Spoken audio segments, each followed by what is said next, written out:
Hey, my bubble besties. So today we are making our pumpkin caramel cold brew soap bar, y'all. And these are the embeds that I'm putting on top. I'm really not sure which one I'm going to use first or which one I'm going to use on this soap loaf. This is the fragrance I am using, the pumpkin and cream, and I also have pumpkin caramel. So y'all have to stay tuned and drop down below and let me know which pumpkin embed should I use on the top of my soap.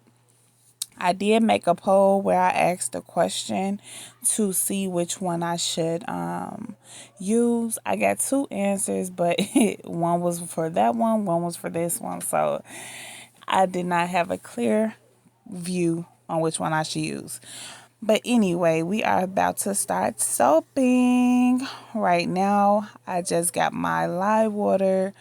I'm getting my lye water together, stirring everything all up, getting everything incorporated. As you know, lye water is very, very dangerous, very hot. So you need to make sure that you are being cautious, wearing your safety glasses, wearing long sleeves, stirring to the point that it is not popping everywhere, so you're being careful.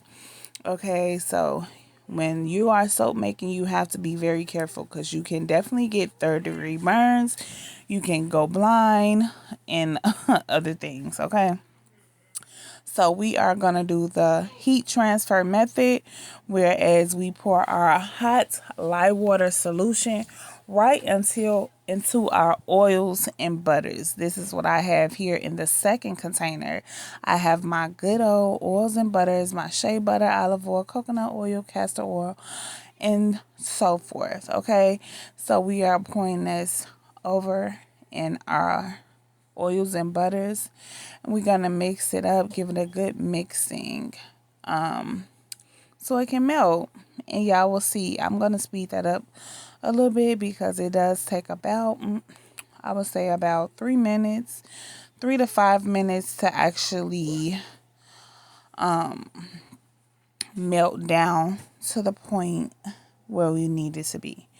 But have y'all went over to watch my last two soap videos? My first one was the vanilla chai, and my second one was the espresso shot. Comment down below and let your girl know, how did I do on my last two soap bars for our Lather and Latte soap collection, y'all. My soap collection is coming along very, very good. I am very happy with our progress. Today we will be doing our iced matcha tea soap. Okay, so I'm really excited about that as well. So as you saw, I added my additives. In my first video, in my vanilla chai soap making video, I did mention my additives that I like to add in my soap so that I can get it luxurious and silky and things like that. So if you would like to know, make sure you go over to my vanilla chai soap making video. So I also added dry milk.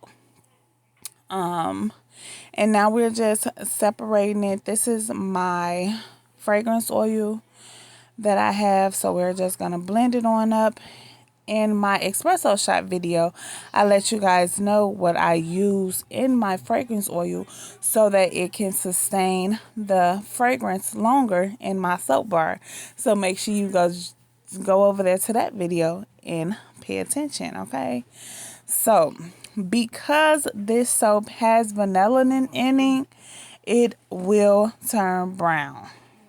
So when you have a fragrance oil that you know may turn your soap a dark tan, light tan, brown, or anything, if it contains vanillin, it's really good to get a vanillin stabilizer, or you can add a white colorant, maybe like TD, or a white mica powder, just so that if you wanted a white or creamy look, you can still maintain that with the TD, titanium dioxide, or a white pigment. Okay, so this is what I did so that I can still have that creamy look and also have the tan look for my caramel.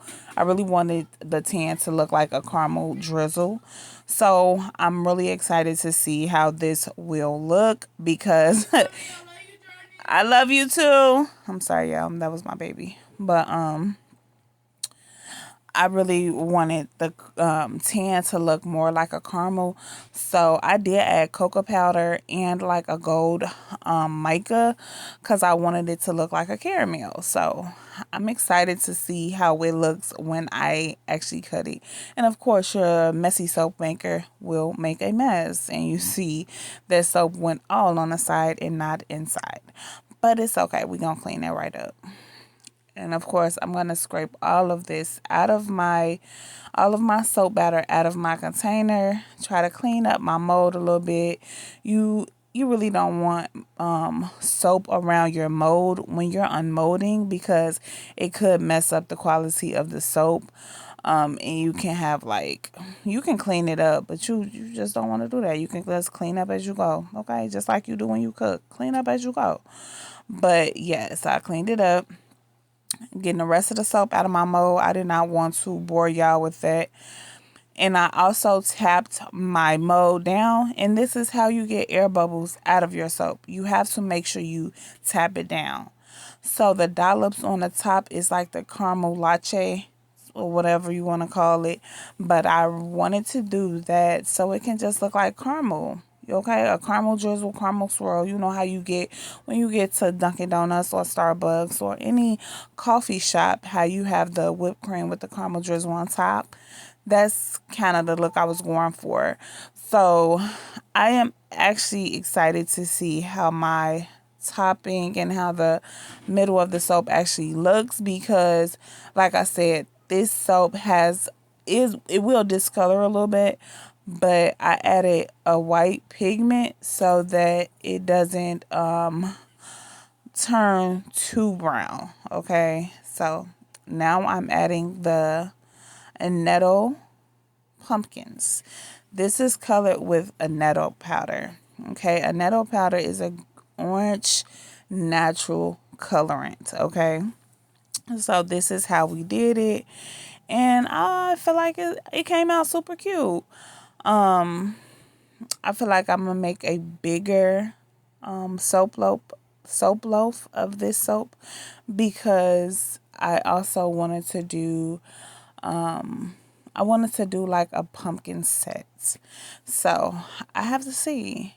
And now we are drizzling our gold mica on top because, like I said, I wanted it to look like a caramel drizzle type of thing. So once it cures and it sits for 24 hours, we will actually get the real feel, the real view of how our soap is going to look, y'all. So y'all drop down below and let your girl know what you think about this soap video. Okay, let me know what y'all think about our pumpkin caramel cold brew soap. So this is our third soap to our Lather and Latte collection, and I'm super duper excited. Make sure y'all stay tuned so y'all can see the ice matcha soap. Okay, we're gonna make it together. Y'all drop down below. Let me know what y'all think the fragrance gonna be to the ice matcha. Okay, and yeah, we are done. Okay, I put a little shimmering gold on it as well, just to make it pop a little bit. I didn't put it on the pumpkins because I didn't want to, y'all. But this is how it turned out. Y'all make sure y'all drop down below some suds, some coffee, some pumpkins. Let your girl know you stay here through the whole video, and I appreciate y'all love and loyalty. And make sure y'all shop StylesbyLailani. Bye.